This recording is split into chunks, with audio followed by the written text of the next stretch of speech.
Hey, I'm Alex Radcliffe from Board Game Co. and today I have 5 ethical dilemmas for you to consider.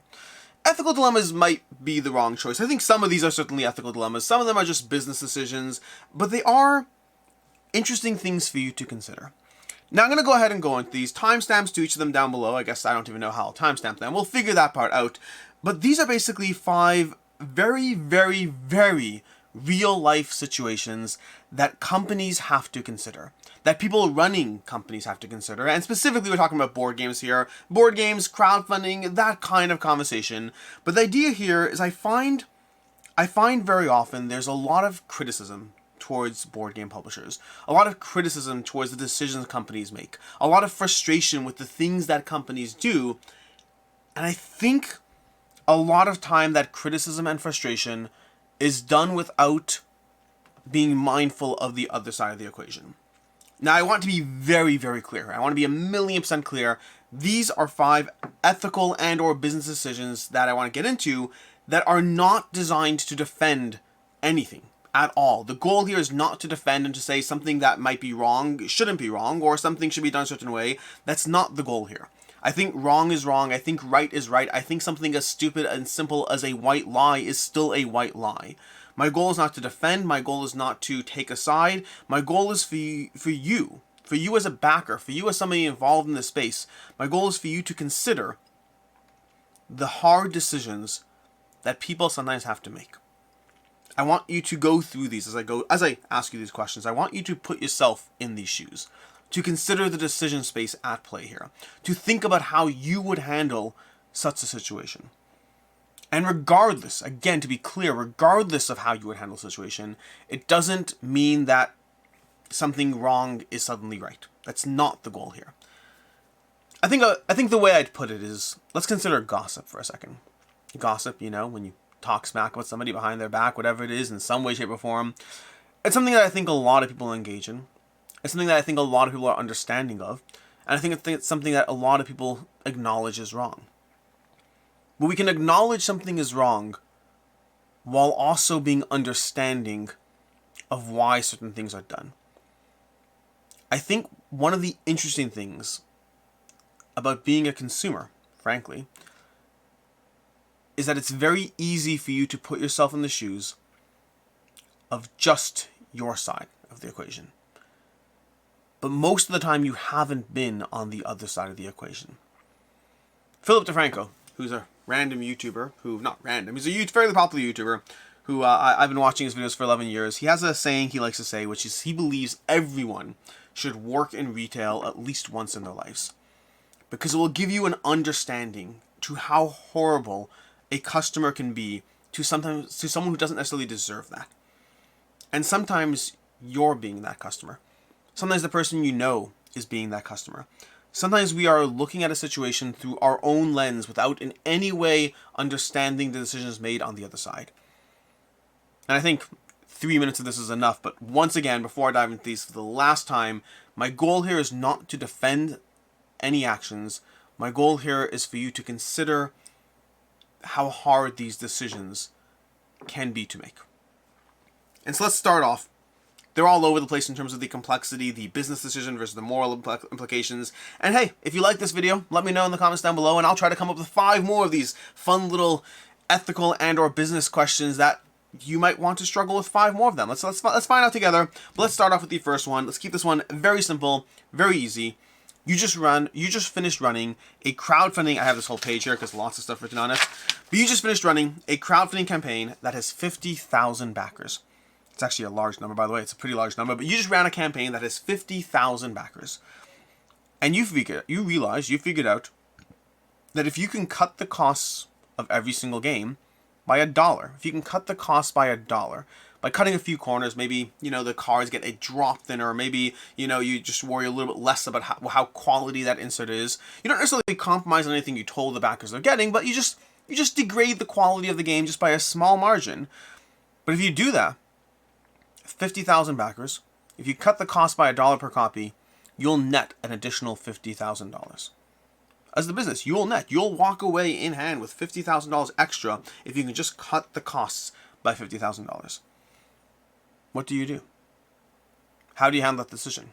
Whenever you have those large economies of scale and you realize you can just cut small margins, or reverse that, just, slightly change the conversation, but, hey, previously you were planning on trying to subsidize shipping as much as possible, but you know what? You realize, hey, your average of $27 shipping is just make it $30, and suddenly that's $150,000 more coming your way. And we're not even talking about how profitable your company is, how profitable the campaign is, but just those small incremental ideas you already have. This is not a business decision. This tricky part of crowdfunding is this isn't a business decision you're making in advance, pricing, doing all the things, and then selling it later. You kind of make the decision beforehand, get a whole lot of interest before you actually have to make those final decisions, and suddenly it's a whole lot more real. Suddenly you already have the sales, and you can make those decisions after the fact and just net a drop more.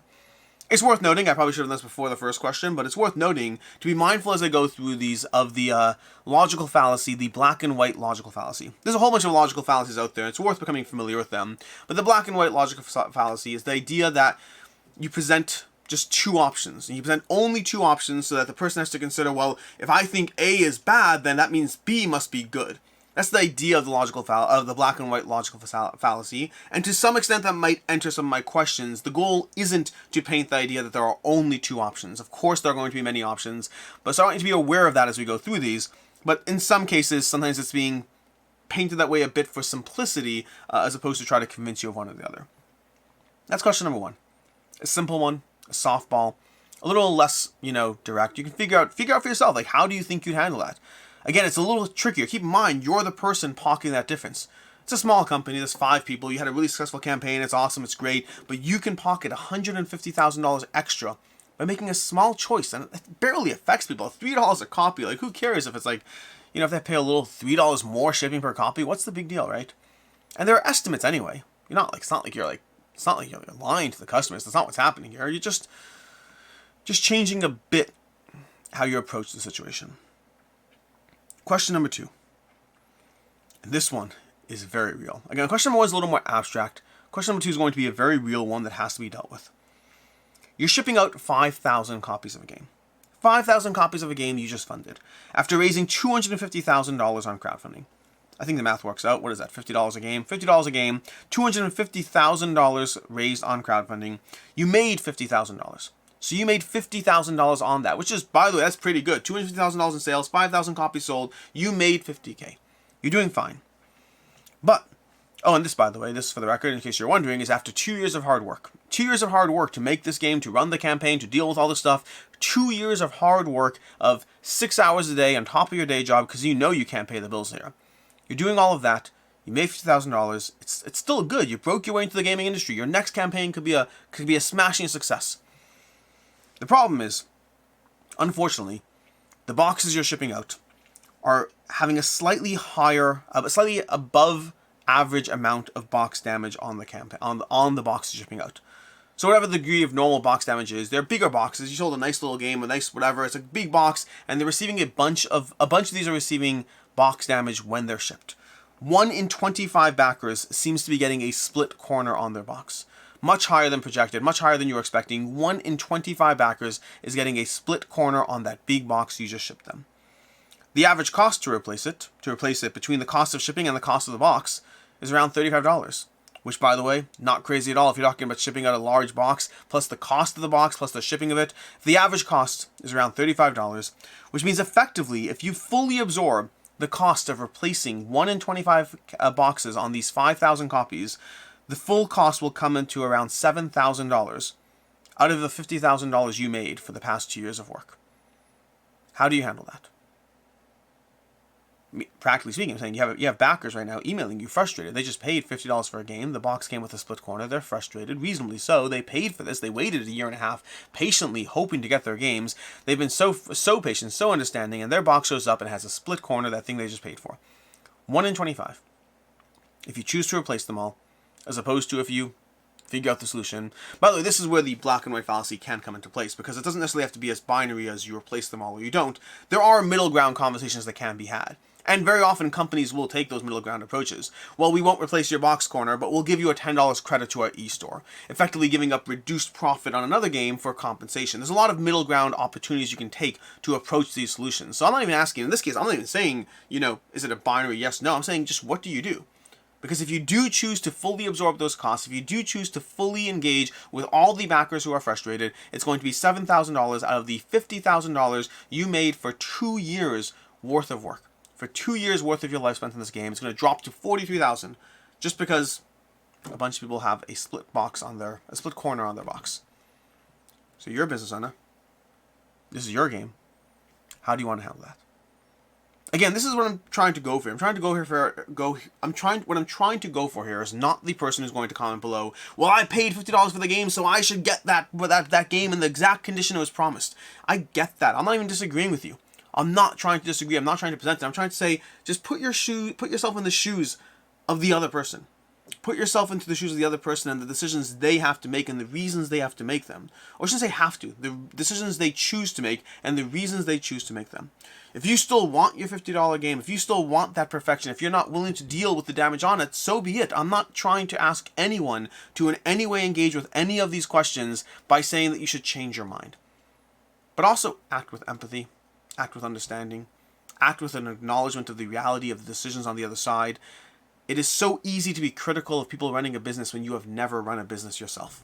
Q, by the way, the 7 people down below who are like, I've run a business successfully and I always do it the right way. Yes, I know you do.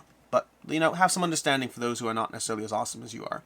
And again, I'm not saying that a company shouldn't replace a damaged box. That's not what I'm saying. People are going to walk away from this video. No matter how many times I say it, people are going to walk away from this video with that assumption that that is the message. That's not what I'm saying.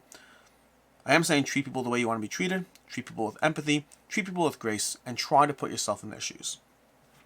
Number 3.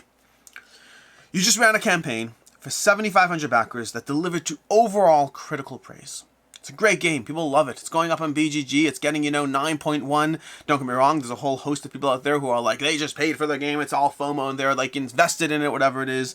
7,500 backers. Your game delivered to overall critical praise. Unfortunately, the backers have been annoyed by one thing that has been an issue for the game. The player decks aren't as well balanced as they would like. They like the game. They do, but, that character's too strong. That character's not strong enough. The player decks aren't as well balanced as players would like. As you are anyways planning a reprint and expansion, you're working on your next game, because why wouldn't you?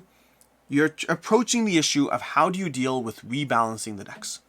The game's well liked. People like it, but they're just like, the character decks. It is what it is. Like, it's unfortunate, it's a pain, but the character decks are a big part of this particular game. And so you're approaching the rebalancing of the character decks, and full well that previous backers are going to want them for free. Because the game just delivered. You're launching your campaign a month after the game delivered. People are loving it, but you're trying to approach it. The problem is the cost of that is going to be $4 per backer. Your cost of printing and shipping will be $4 per deck for a total cost of $30,000 if you handle it all yourself. Not if you charge them for it. If you handle all that cost yourself, it's going to run you $40,000 to deal with the replacement of these decks. Now again, keep in mind, the game is overall well liked. People are happy with the game. How do you handle it? Again, remembering that black and white fallacy aspect. It's not a question of is it this or that, but there's so many different ways you can handle it. You could ask them to pay for the decks. Hey, here's the deck for $4. Would you like to, if previous backers want that rebalanced deck, it's going to cost them $4. The other option is you could just not rebalance the decks. You can leave the game as is. Insist the decks are good enough. That way you don't have to deal with this problem at all. Leave it alone, push off to the side. It's just not something you have to worry about. You can ask them to pay half, pay $2, whatever it is. You can figure out those things. You can just say, 7,500 backers, we made enough money, the margins work out. There's so many ways you can approach it. But ultimately, you're talking about a game here that is well liked, is well reviewed. The people who got it the first time around do have the game in their hands. The people getting it the second time around, they don't have to deal with that balancing issue because you're rebalancing them. But on the other hand, they didn't have the game for the first year and a half. How do you as a company approach that decision? The decision to make every single backer get a free deck will cost you $30,000. And again, I haven't even added some of the nuance here, like how much money are you making? Are you making ends meet? Is everything fine? Are you paying your employees as much as you'd like to? Could you possibly pay your employees more? Should that $30,000 possibly go towards your employees having a slightly better, salary or wages or whatever it is? Those are all conversations here. But how do you approach that decision around rebalancing your decks and offering previous backers something for free that they might want versus charging them for it?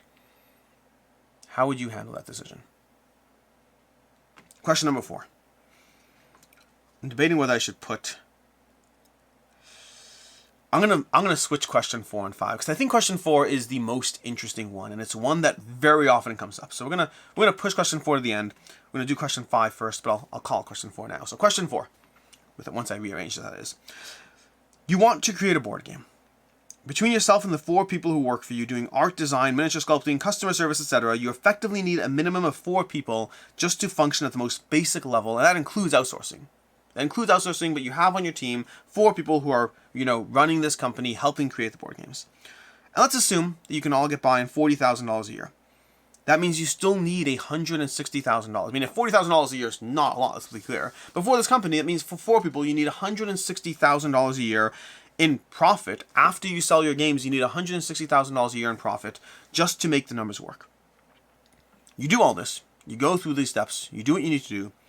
You run your first campaign, and it brings in $400,000. A smashing success for a first-time company by all accounts. That's awesome. $400,000 is a lot of money.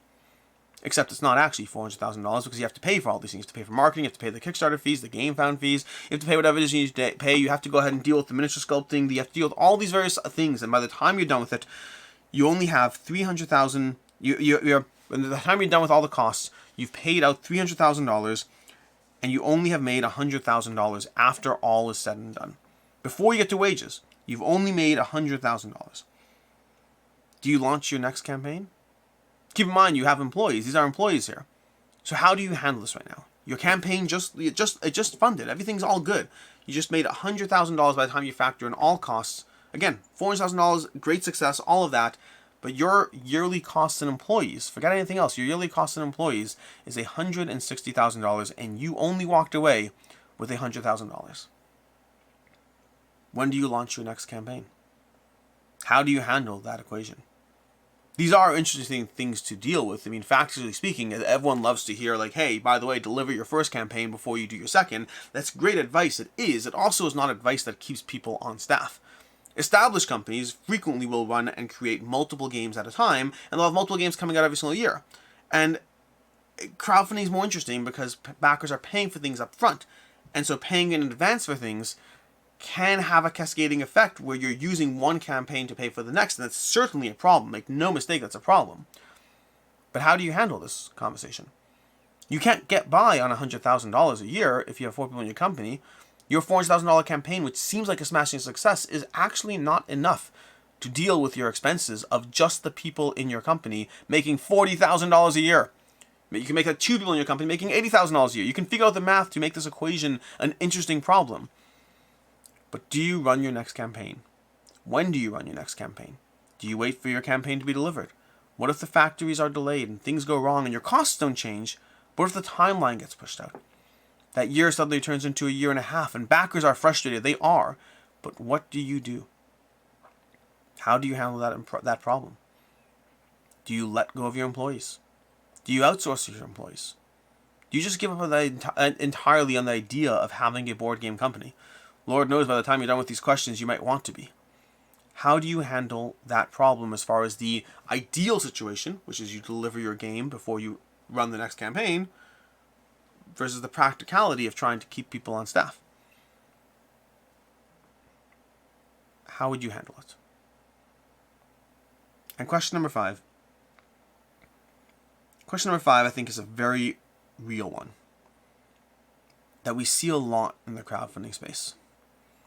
And it is complicated, and it is hard, and it is worth saying yet again that I am not condoning any single action of any single person in any way, shape, or form. That's not what's happening here. But it is worth thinking about how you would handle this problem. It is worth genuinely putting yourself into the shoes of the other person, not to agree, but to understand. And I know it's going to be so easy to look at any of these questions, particularly question 5, and just immediately act in response to the assumption that you're on the other side. But don't. Put yourself into that side. Put yourself into the side that you are sometimes fighting against, and think how you would handle that situation. Because running a business is hard. Cue the 14 people who say that. Well, if it's so hard, you shouldn't do it. You should just go. Like, I don't care. I don't care. Just understand and empathize with people. Like, it's just, to be clear, In all of these situations, including this last one, as a backer, it is frustrating. It is frustrating to get a damaged box that you paid full price for. It is frustrating to deal with, seeing an upgrade kit for a game that just got to your table 3 weeks ago and it's already on crowdfunding again. It is frustrating to see companies delivering games and starting new campaigns before, not delivering games, starting new campaigns before they deliver the last one. It is frustrating to deal with crappy components and lower quality standards and increased shipping costs. All these situations are frustrating to be on the consumer side of things. None of this video is intended to in any way denigrate the experience that backers go through and the frustrations that are involved. I'm not asking you to understand one side at the cost of the other. I'm asking you to understand both sides. I think it's worth mentioning at this point that the reason this video is focused one way and not the other is because most creators are also backers. Very few backers are also creators, meaning most people who are running crowdfunding campaigns have been on the other side and have dealt with that frustration. So most creators do understand both sides a bit more. Although I will acknowledge the way they communicate, sometimes that could be improved upon. So, question number 5, the one I keep teasing up to. You've been running a successful crowdfunding campaign for years. A successful board game company for years. Some companies are running a single successful crowdfunding campaign for years. You've been running a successful board game company for years. You've made 17 games, or 7, or 5, whatever number you want to put for a successful board game company.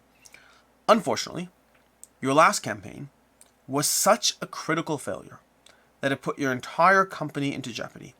And you still have outstanding costs and undelivered campaigns for the past 2 campaigns prior to it. So you're at 3 campaigns currently in the works. And this last campaign was such a failure that it puts your entire company at risk. You've been doing fine until now. You've been keeping everything going in a nice cycle, nice momentum. Everything's going great. But this one was not great. I mean, it's crowdfunding. You've paid for the art. You've commissioned that. You've committed to these things. Your company is now currently in a state of very strong concern. The good news is you have the next campaign lined up and ready to go. You finished your last campaign. Your company's a little bit less stable. Your company's a lot less stable. But you have your next campaign lined up and ready to go. The problem is, if this next campaign goes well, for you, you'll be back on stable ground, you'll be back at it. If it does your average, forget anything else, if it just does your average campaign brings in $427,000, great. If it does your average, you are good to go, you're ready to put your feet back on stable ground, and your company is totally fine in financial health, and those 3 outstanding campaigns you now have are totally safe. Everything's all golden.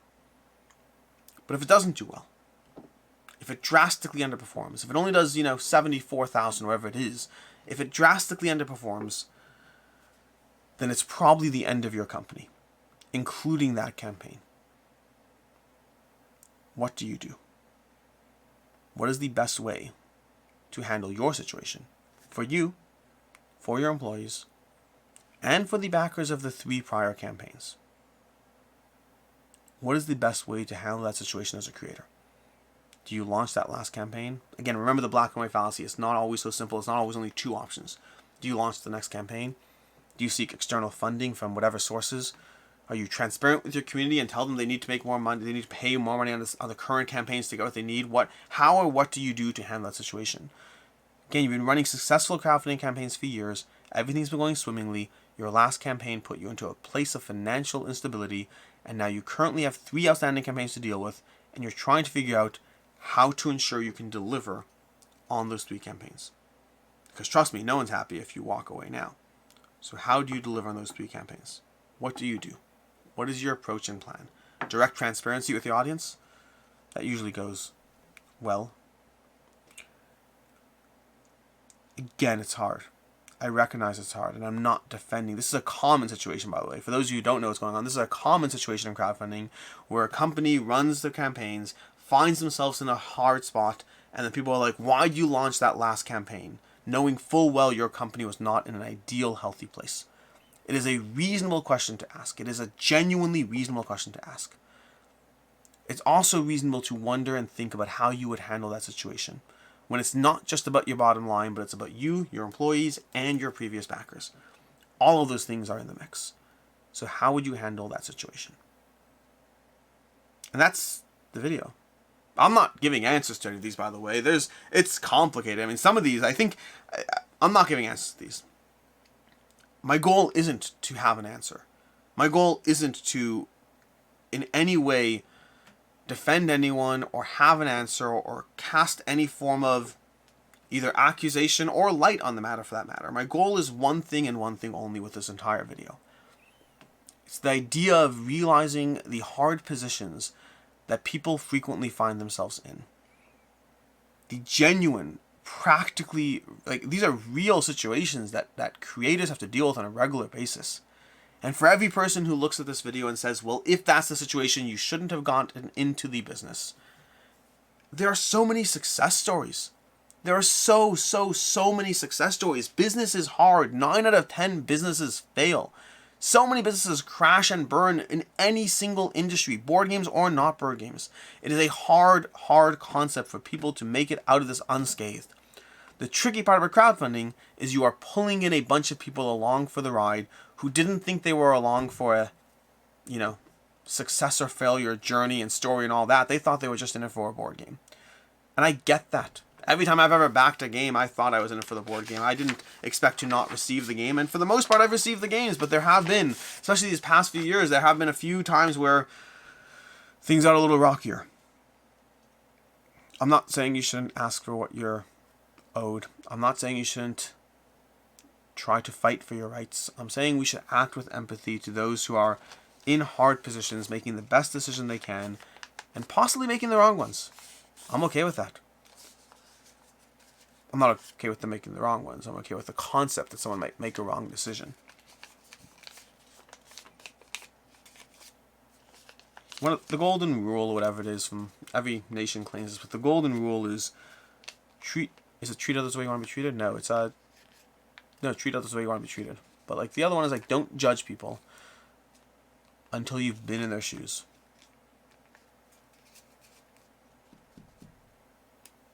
It's a very hard world out there. And I'm not saying your board game purchase isn't important. I love this hobby. Your board game purchase is very important. But it's not always the most important thing. There are death threats over board games sometimes. There are death threats, there are doxing, there's so many things that go past any sense of normalcy over people who are upset that things didn't work out the way they wanted. And almost always, it's not that someone was trying to take advantage of you. It's that life is hard decisions have to be made, and when you loop in a lot of people into your business decisions, sometimes there are consequences. Random side tangent to end this video, but if you're looking for some sort of reason or source, what's this video about? What current drama in the board game space inspired you to make this video? The answer is nothing. Not a current drama per se, but just, literally the inspiration for this video was I was in the middle of getting an oil change on my car, and I was thinking about crowdfunding in general, and I was like, this would be a fun conversation. Force the people watching the video to think through how they would handle the situation if they were there. To actually engage with that. Because these are genuine questions. How would you handle that situation? And you know what a reasonable answer is? A completely reasonable answer? I don't ever want to have to deal with that decision, so I don't want to get into the board game publisher side. That's a reasonable answer. But even that is an acknowledgement that it's a hard decision and not always the easy, do the right thing answer. You should do the right thing. I should do the right thing. We should all do the right thing. But how often in your day-to-day life do you not do the right thing? How often do you cut corners on something? Do you compromise on whatever's going on? Do you take that phone call or that 17th phone call while at work? How often do you not do the right thing? And how often do you have 20,000 people looking over your shoulder screaming at you because you did the wrong thing? I'm not advocating for doing the wrong thing. I'm advocating for understanding. Let's end that there. If you like this video, if you want 5 more ethical dilemmas to put yourself into in the board game space, trust me, I'm sure I can come up with them because they are rampant. The ideas, the actual failures are minimal. The frustrations of what goes on in crowdfunding, the delays, the compromises, the decisions, all those things, the frustrations are very prevalent. I guarantee you I can come up with 5 more of these. In any case, then until next time, I'm Alex Radcliffe from Board Game Co. I genuinely hoped you enjoyed this video. This was a little... I had a lot of fun putting this together, so I hope you enjoyed this. And as always, I hope you have a good one.